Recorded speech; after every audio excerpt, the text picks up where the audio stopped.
My 18-year-old granddaughter looked me in the eye and said, "Grandma, please don't come to my graduation.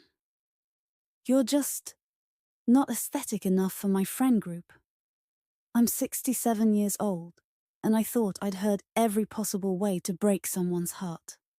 I was wrong, but what I did next would teach her a lesson she'd never forget. My name is Margaret Chen. I'm 67 years old, and I'm about to tell you how one word, aesthetic, nearly destroyed my relationship with the person I love most in the world, and how I fought back in the most unexpected way possible. Chapter 1. Raising Emma.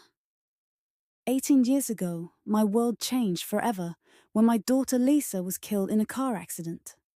She left behind a 3-month-old baby, my granddaughter Emma. Her father had abandoned them before Emma was even born. So suddenly, at 49 years old, I became a mother again. I had been working as a seamstress at a small alterations shop, barely making ends meet in my tiny apartment. But Emma needed everything: diapers, formula, clothes, a crib, medical care. I took on extra work, sewing late into the night after my day job, doing alterations for wedding shops and dry cleaners. I couldn't afford daycare, so Emma came with me everywhere. She'd sleep in her carrier while I hemmed wedding dresses, babble happily while I took in waistlines, and later, as a toddler, she'd play with fabric scraps while I worked. "Grandma, look what I made," she'd say, showing me elaborate designs she'd created with leftover silk and lace. "That's beautiful, sweetheart," I'd tell her. "You have such creative hands." And she did. Even as a small child, Emma had an eye for beauty, for color, for making things look just right. I nurtured that gift, buying her art supplies when I could barely afford groceries, encouraging her creativity even when it meant fabric scraps scattered all over our small apartment. Chapter 2. The early years. Money was always tight, but we were happy. Emma was a bright, affectionate child who seemed to understand that we were a team. She'd help me organize my sewing supplies, match buttons to fabrics, and even learn to thread needles by the time she was 6. "Grandma," she said one day when she was 7, "why don't we have nice things like other families?" I was mending a tear in her school uniform, the same uniform I'd bought second-hand and altered to fit her perfectly. "We have the most important things," I told her. "We have each other. We have a roof over our heads and we have love. Nice things are just decoration." Emma nodded solemnly, but I could see her looking around our modest apartment with new eyes. She was starting to notice the differences between our life and the lives of her classmates. I worked harder, took on more clients, saved every penny I could. When Emma needed school supplies, I provided them. When she wanted to join the art club, I found the money for materials. When she outgrew her clothes, I sewed her new ones, often working late into the night to create outfits that looked store-bought. "You're so talented, Grandma," Emma would say, watching me work. "You can make anything beautiful." Those words kept me going through the exhaustion, through the financial stress, through the loneliness of raising a child alone in my 50s and 60s. Chapter 3. The changes begin. When Emma started high school, something shifted. She became more aware of brands, of trends, of what her classmates were wearing and buying. She'd come home talking about girls whose parents bought them designer handbags, who got their nails done every week, who seemed to live in a different world from ours. "Grandma," she said one day when she was 15, "can you make me a dress for the spring dance? But can you make it look more modern? more like what everyone else is wearing. I spent weeks researching current fashion trends, studying photos online, adapting patterns to create something that would help Emma fit in. The dress I made her was beautiful, a flowing emerald green that brought out her eyes, with delicate bead work that caught the light perfectly. But when Emma saw it, her face fell. "It's lovely, Grandma," she said carefully, "but it looks handmade." "It is handmade," I replied, not understanding her concern. "I made it with love, specifically for you." "I know and I appreciate it, but the other girls will be able to tell it's not from a store. They'll know we can't afford to buy a real dress." That was the first time I realized that my granddaughter was ashamed of our financial situation, and by extension, ashamed of me. Peak moment 1. The transformation. Over the next year, Emma became increasingly focused on appearance and social status. She started asking for name-brand clothes, expensive makeup, accessories that cost more than I made in a week. "All my friends have iPhones," she'd say. "I'm the only one with this old flip phone." "All my friends get their hair done at salons," she'd complain. "Why can't I?" "All my friends' parents drive nice cars," she'd mention whenever I picked her up in my 15-year-old Honda. I tried to explain that we had different priorities, that love and education were more important than material possessions. But Emma was 17 now, and the opinions of her peers mattered more than her grandmother's wisdom. She started spending more time at friends' houses, less time at home with me. She'd leave for school in the clothes I'd made her, but come home wearing borrowed outfits from friends with more money. "Emma," I said one evening, "we need to talk about this obsession with appearances." "It's not an obsession, Grandma," she replied, not looking up from her phone. "It's just reality. The way you look, the things you have, the way you present yourself, it all matters. People judge you based on aesthetics." "Aesthetics?" I repeated the word like it was foreign. "Yes, aesthetic. How things look together. How they fit a certain vibe or style. It's important for social media, for fitting in, for people taking you seriously." I stared at my granddaughter, trying to understand when she'd become someone who spoke in terms I barely recognized. Chapter 4. The Social Media Obsession. Emma's senior year brought a new level of image consciousness. She'd spend hours taking photos for Instagram, carefully curating her appearance and surroundings. She'd delete pictures that didn't get enough likes, analyze which poses and outfits generated the most positive comments. "Grandma, can you stay out of the background when I'm filming?" she'd ask when creating videos for TikTok. "The apartment just doesn't look right on camera." I started noticing that I was rarely in any of her social media posts. When friends came over, Emma would steer them away from the living room where I was sewing, keeping them in her bedroom where the lighting was better for photos. She'd take pictures of food when we went out to eat, but only at restaurants that had aesthetic backgrounds. She'd carefully arrange items on her desk, her dresser, her bookshelf, to create the perfect image for her followers. "Emma," I said one day, "when did life become about performing for strangers online?" "It's not performing, Grandma," she said with the patience of someone explaining something obvious to a child. "It's about personal branding, about creating a cohesive aesthetic that represents who you are." "And who are you?" I asked. She paused, looking confused by the question. I'm I'm someone who appreciates beautiful things, she said finally. Someone who has style and taste.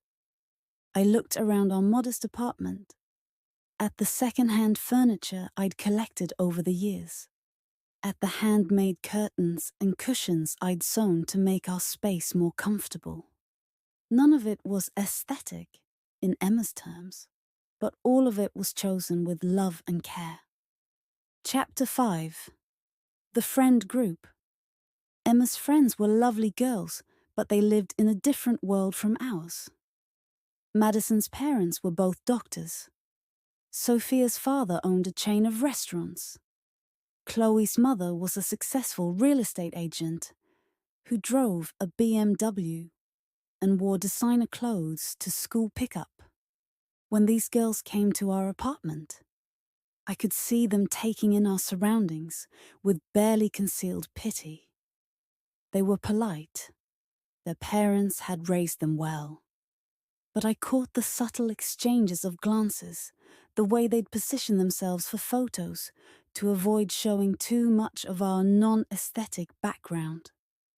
"Mrs. Chen," Madison said to me one day, "Emma is so lucky to have such a supportive grandmother. And you're so talented with sewing. My mum pays hundreds of dollars for alterations." It was meant as a compliment, but I could hear the underlying message. How quaint that you have to make things instead of buying them. Emma was embarrassed by these interactions. I could see her cringe slightly when I'd offer her friends homemade snacks instead of store-bought ones, when I'd mention my work at the alteration shop, when I'd suggest activities that didn't cost money. "Grandma means well," I heard her tell Sophia once. "But she doesn't really understand how things work now." Peak, Moment 2. The graduation announcement.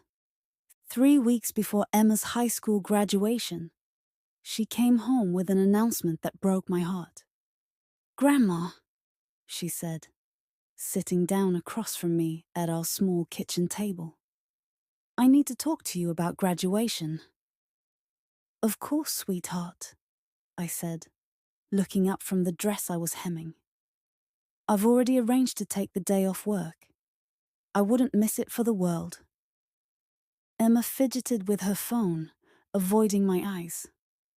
"That's what I want to talk about," she said slowly. "About you coming to graduation." A cold feeling settled in my stomach. "What about it?" "Well, all my friends' families are coming, and they're all very put together. And there's going to be a lot of photos and social media posts, and I just..." She trailed off, still not meeting my eyes. "Just what, Emma?" "I think it might be better if you didn't come," she said in a rush. "To the ceremony, I mean. We can celebrate afterward, just us.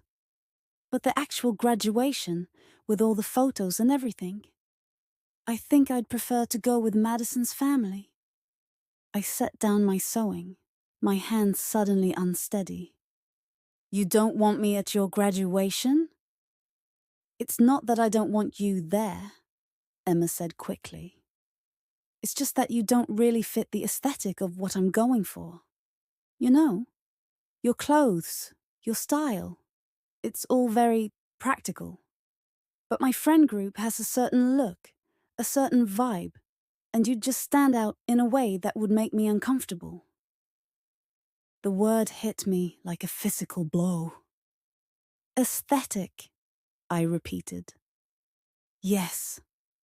I know it sounds shallow, but appearance really matters to my generation. The way you present yourself, the way your family looks, it's all part of your personal brand. And having you there, in your, well, in your normal clothes, it would just throw off the whole aesthetic I've been building." I stared at my granddaughter, the child I'd raised from infancy, the girl I'd sacrificed everything for, and felt something break inside me. "So, I'm not aesthetic enough for your graduation, I said quietly. Grandma, please don't take it personally. It's not about you as a person. It's just about presentation, about fitting in, about not standing out for the wrong reasons. And I would stand out for the wrong reasons. Emma finally looked at me, and I saw something in her eyes I'd never seen before. Shame. She was ashamed of me. You'd stand out because you look different from everyone else's families. Older, less polished, less modern.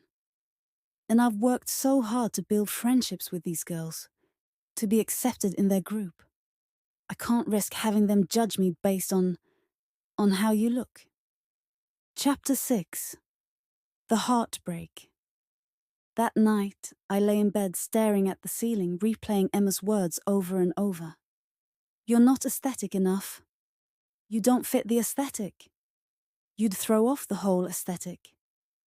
When had my granddaughter become someone who reduced people to their aesthetic value? When had she learned to judge worth based on appearance and brand names? And more painfully, when had I become someone she was ashamed of? I thought about all the sacrifices I'd made, the nights I'd worked until my fingers bled to pay for her school supplies, the times I'd eaten instant noodles so she could have fresh fruit, the hundreds of hours I'd spent sewing her clothes, creating beautiful, unique outfits that no one else had. I thought about the pride I'd felt watching her grow up, seeing her creativity blossom, believing I was raising a kind, thoughtful young woman. But the young woman who'd sat across from me that evening wasn't kind or thoughtful. She was calculating, image-obsessed, and willing to exclude the person who'd loved her most to maintain her social standing. Chapter 7. The Decision. The next morning, Emma acted like nothing had happened. She came down for breakfast, kissed my cheek, and chatted about her plans for graduation day. Madison's mum is going to do all our hair and makeup before the ceremony, she said excitedly. And we're all wearing coordinating colors, pastels that will look amazing in photos. Sophia's dad is hiring a professional photographer to follow us around and capture everything. I listened to her talk about this event that I was banned from attending, this milestone in her life that I wasn't aesthetic enough to witness. That sounds lovely, I said when she finished. It's going to be perfect, Emma said, scrolling through photos on her phone. Everything is going to look so cohesive and beautiful, like something out of a magazine. After she left for school, I sat in my sewing room, surrounded by decades of work, and made a decision. If Emma thought I wasn't aesthetic enough for her graduation, I'd show her what aesthetic really meant. Chapter 8. The Preparation. I called my friend Helen, who owned a small boutique downtown. Helen, I said, I need your help. I need to look absolutely stunning for something, and I need your expertise. Margaret, what's this about? Helen asked, surprised. You never care about fashion for yourself. I need to prove a point, I said. A very important point. Helen and I had known each other for 20 years. She understood that when I was determined about something, there was no changing my mind. Come in tomorrow, she said. We'll figure out exactly what you need. I also made an appointment at the salon where Helen got her hair done, an upscale place I'd never been able to afford before. I booked a full day, hair, makeup, nails, the works. Then I did something I'd never done in my entire life. I went shopping for expensive clothes. Chapter 9. The Transformation. The day before Emma's graduation, I spent 8 hours transforming myself into someone Emma might consider aesthetic enough. At the salon, they cut and colored my hair, taking 20 years off my appearance. The stylist gave me subtle highlights that made my features glow, and a sophisticated cut that looked effortlessly elegant.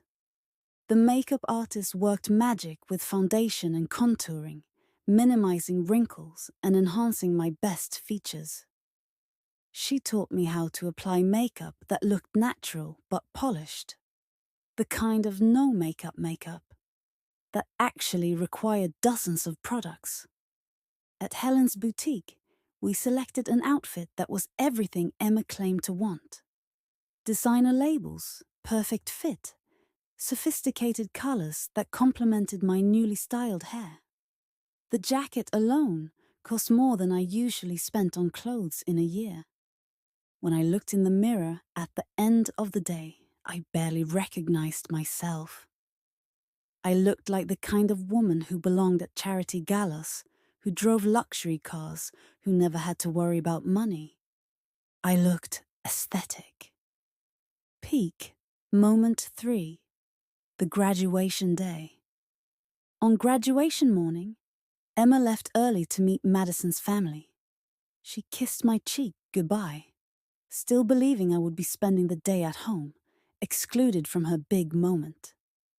"I'll be back this evening," she said. "Maybe we can order takeout and watch a movie or something." "That sounds nice," I replied, not mentioning that I had other plans.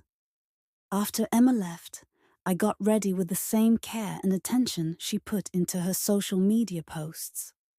I applied my makeup exactly as the artist had taught me, styled my hair with professional precision, and put on my expensive new outfit.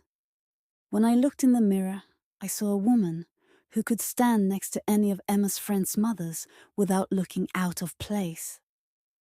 I was polished, sophisticated, elegant, everything Emma had claimed I wasn't. But more than that, I was determined. Chapter 10. The Arrival. I arrived at the graduation venue 30 minutes before the ceremony started. The school auditorium was buzzing with excited families, all dressed in their finest clothes, carrying flowers and cameras. I spotted Emma immediately. She was standing with Madison, Sophia, and Chloe, all of them looking picture perfect in their pastel dresses and professional makeup. Their families surrounded them, equally polished parents and siblings creating the exact aesthetic Emma had been so worried about. Emma looked beautiful and confident, posing for photos with her friends. Her smile bright and genuine. This was her moment, her triumph, and she was enjoying every second of it. I found a seat toward the back of the auditorium, close enough to see everything, but far enough away that Emma wouldn't notice me immediately. I wanted to watch her graduate, to be there for this milestone, even if she didn't want me there. Chapter 11. The Ceremony. The graduation ceremony was lovely. Emma's name was called, and she walked across the stage with poise and grace, accepting her diploma with a smile that made my heart swell with pride, despite everything that had happened between us. I took photos from my seat, capturing this moment that I almost missed because I wasn't aesthetic enough to be included. After the ceremony, families gathered outside for more photos and celebrations.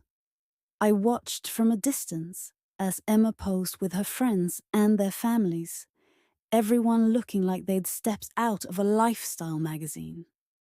The professional photographer Sophia's father had hired was capturing everything, creating the perfect documentation of this aesthetic day Emma had planned so carefully. Chapter 12. The Recognition. I was preparing to leave, having seen what I came to see, when I heard someone call my name. "Margaret! Margaret Chen!" I turned around to see a woman approaching me, someone I didn't recognize but who clearly knew me. "I'm Patricia Blackwood," she said, extending her hand. "Sophia's mother. I've heard so much about you from the girls." Patricia Blackwood. I knew that name. She was on the board of several major charities, owned one of the most successful real estate companies in the city, and was frequently featured in the social pages of local magazines. "It's nice to meet you," I said, shaking her hand. "The pleasure is mine," Patricia replied. "I have to tell you, I'm a huge admirer of your work." I looked at her in confusion. "My work?" "Your alterations, your custom designs. Helen Morrison at the boutique downtown has shown me some of your pieces. The beadwork on that wedding dress you created last month was absolutely exquisite. Museum quality, truly." I stared at her, not understanding why Sophia's mother knew anything about my sewing. "Helen has been trying to convince me to commission a custom piece from you for months," Patricia continued. "She says you're the most talented seamstress she's ever worked with. That you can create anything, make any vision come to life." Chapter 13. The Revelation. "I'm sorry," I said, still confused. "But how do you know Helen?" "She's my personal stylist," Patricia explained. "Has been for years. And she's been raving about this brilliant artist she knows who works in fabric and beadwork. When she described your talent, I knew I had to meet you." Patricia pulled out her phone and showed me photos. "Helen sent me these pictures of your work. This jacket with the hand-embroidered details. This dress with a vintage lace applique. Margaret, these are works of art. I've been to fashion shows in Paris that didn't feature craftsmanship this sophisticated." I looked at the photos of my work on Patricia's phone, seeing them through new eyes. These weren't just alterations and repairs. They were creative expressions, unique designs that no amount of money could buy in a store. "Helen tells me you're entirely self-taught," Patricia continued. "That you've been perfecting your craft for decades while raising your granddaughter. That level of dedication and talent is remarkable." "Thank you," I said, feeling overwhelmed by the praise. "Actually, I was hoping we might discuss a collaboration.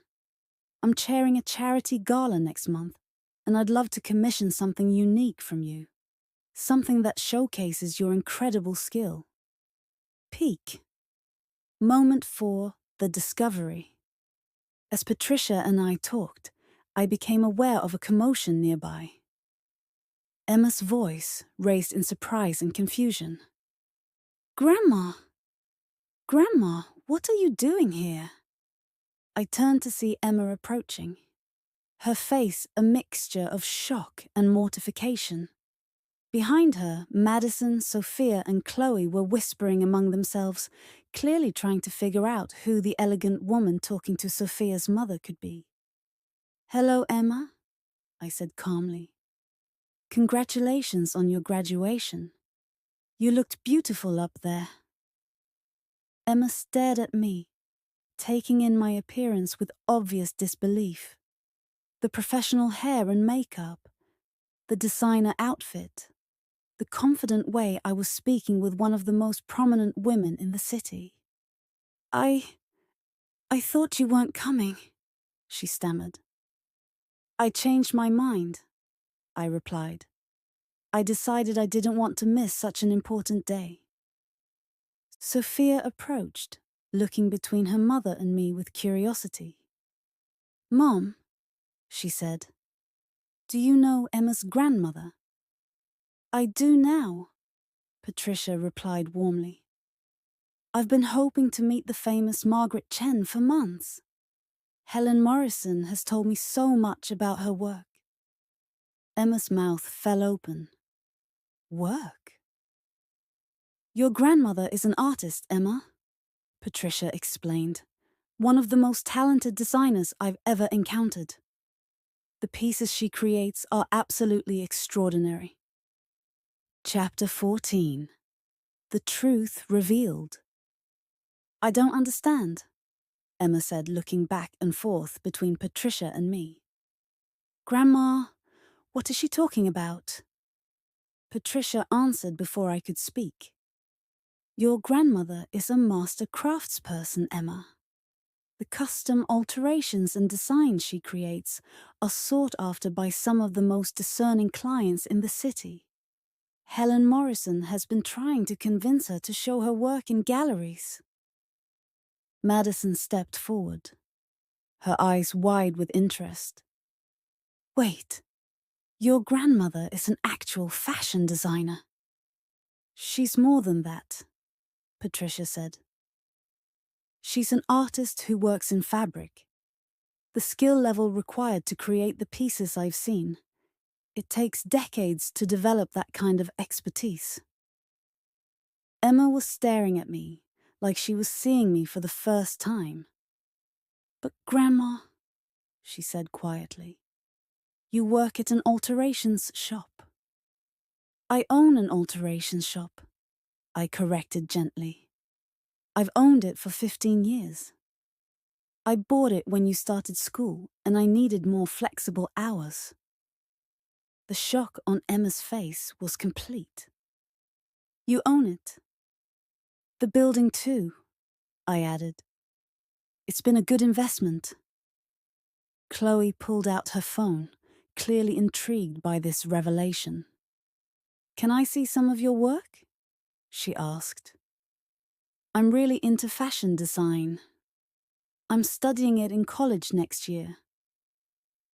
I handed her my phone, which contained photos of recent projects. Chloe's eyes widened as she scrolled through images of intricate beadwork, custom embroidery, and unique design elements. Oh my God, she breathed. This is incredible.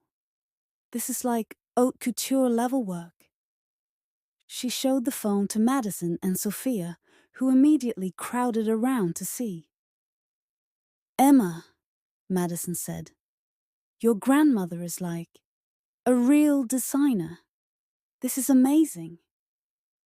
Chapter 15. The Shifting Perspective. I watched Emma's face as her friends praised my work, as Patricia Blackwood continued to discuss commissioning pieces from me, as the narrative about who I was shifted completely in front of her eyes. Mrs. Chen, Sophia said, would you ever consider teaching? I would love to learn some of these techniques. I've been thinking about offering workshops, I replied. There's so much interest in handcrafted, unique pieces these days. That would be incredible, Chloe added. All the fashion programs focus on machine production and mass-market stuff. But this kind of artisanal work is what makes pieces really special. Emma stood silently, processing this new understanding of her grandmother. I wasn't just the woman who worked at an alterations shop and lived in a modest apartment. I was a business owner, an artist, someone whose work was recognized and valued by people like Patricia Blackwood. Emma, Patricia said, you must be so proud of your grandmother. Having an artist in the family is such a gift. Emma nodded mutely, but I could see the confusion and shame warring on her face. Chapter 16. The Conversation. After the crowds dispersed and the formal celebrations ended, Emma and I walked to my car in silence. She kept glancing at me, clearly struggling with how to reconcile this new information with her previous assumptions. Grandma, she said finally, why didn't you tell me? Tell you what? That you own the shop, that people, important people know your work. That you're not just what, Emma? She looked down at her hands. Just someone who fixes other people's clothes. I stopped walking and turned to face her. Emma, what would it have mattered if I was just someone who fixed other people's clothes? Would that have made me less worthy of your love? Less deserving of being at your graduation? She was quiet for a long moment. No, she said softly. But it would have made you... What? Different. More acceptable to my friends. More aesthetic. I shook my head sadly. Do you hear yourself? You're saying that my value as a person, my worthiness to be part of your life, depends on whether strangers approve of what I do for work or how much money I make. Emma's eyes filled with tears. I didn't mean it like that. How did you mean it? She struggled to find words. I just wanted to fit in, she said finally. I wanted everything to be perfect for graduation. I wanted my friends to see me as someone who belonged in their world. And you thought having me there would prove that you didn't belong? Yes, she whispered, and then immediately looked horrified that she'd admitted it. Chapter 17. The Deeper Hurt. Emma, I said gently, do you know why I never told you about the business aspects of my work? Why never mention the money or the recognition? She shook her head. Because I didn't want you to love me for what I could provide or what status I might give you. I wanted you to love me for who I am as a person, for the grandmother who raised you, who sacrificed for you, who supported your dreams. I paused, seeing the tears streaming down her face. But today, you showed me that you don't love me for who I am. You judge me based on whether I'm useful to your image, whether I enhance or detract from how you want to be perceived. That's not true, Emma said. But her voice lacked conviction. Isn't it? You told me I wasn't aesthetic enough for your graduation. You were willing to exclude me from one of the most important days of your life because you were ashamed of how I looked. I was wrong, she said through her tears. I can see that now. Are you wrong? Because you learned I'm more successful than you thought? Or are you wrong because you realize that appearance shouldn't determine worth? Emma was quiet for a long time, considering the question. Both, she said finally. But mostly because I hurt someone I love over something that shouldn't matter. Chapter 18. The Lesson. Emma, I said, I want you to understand something. The clothes I'm wearing today cost more than most people make in a month. The hair and makeup took hours and cost hundreds of dollars. This entire transformation happened because I wanted to show you that I could be aesthetic, if that's what mattered to you. I gestured to my outfit. But none of this is who I am. These clothes don't make me more valuable than I was yesterday. This makeup doesn't make me more worthy of love. This hair doesn't make me a better grandmother. Emma nodded, beginning to understand. The woman who raised you for 18 years, who worked extra hours to pay for your art supplies, who sewed your clothes with love and care. That woman was just as valuable yesterday as she is today. The only thing that changed was the packaging. I know, Emma said quietly. Do you? Because what you said to me, that I wasn't aesthetic enough, that I didn't fit your image, that tells me you've learned to value appearance over substance, style over character, image over love. I paused, choosing my words carefully. And that terrifies me, Because it means I failed you as a guardian.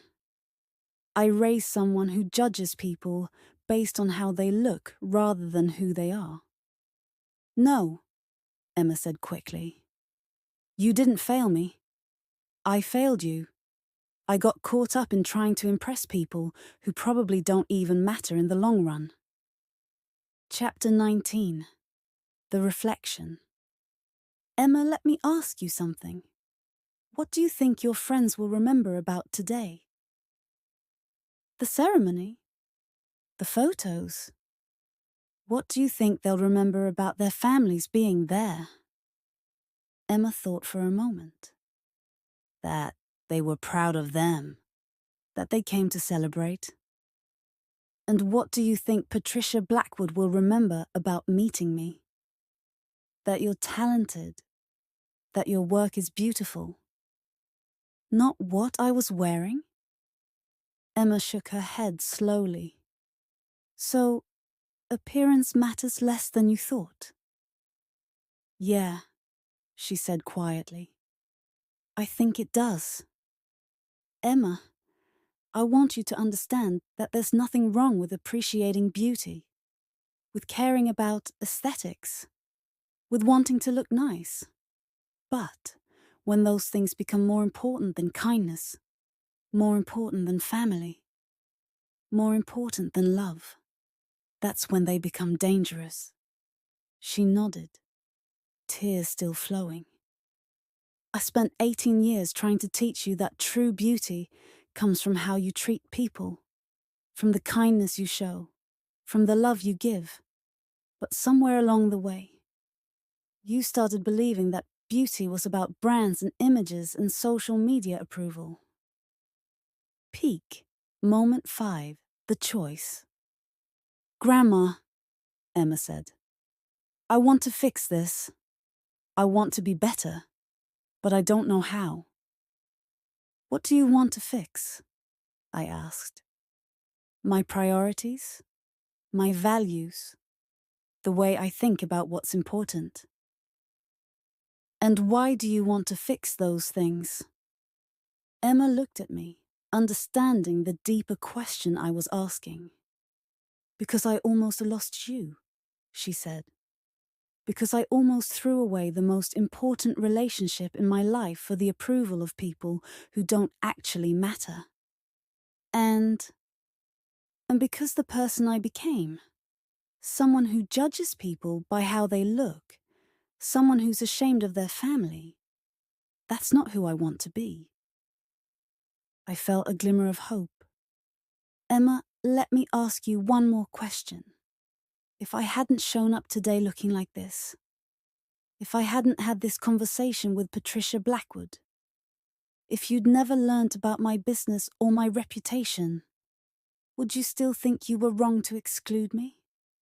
Emma was quiet for a long time, really considering the question. I want to say yes, she said finally, but I'm not sure, and that scares me. Her honesty was painful but important. At least you're being truthful, I said. That's a start.